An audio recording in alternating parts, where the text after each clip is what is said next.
ईश्वरः परमः कृष्णः सच्चिदानन्दविग्रहः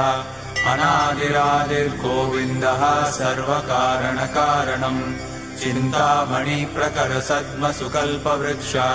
लक्षावृतेषु सुरवीरविपालयन्तम् लक्ष्मीसहस्रशतसम्भ्रमसेव्यमानम् गोविन्दमादिपुरुषम् तमहम् भजामि वेणुम् क्वणन्तमरविन्ददलायताक्षम् बर्हावतम् समसिताम्बुदसुन्दराङ्गम् कन्दर्पकोटिकमनीयविशेषशोभम् गोविन्दमादिपुरुषम् तमहम् भजामि आलोलचन्द्रकलसद्वनमाल्यवंशी रत्नाङ्गदम् प्रणयकेलिकलाविलासम् श्यामम् त्रिभङ्गललितम् नियतप्रकाशम् गोविन्दमादिपुरुषम् तमहम् भजामि अङ्गानि यस्य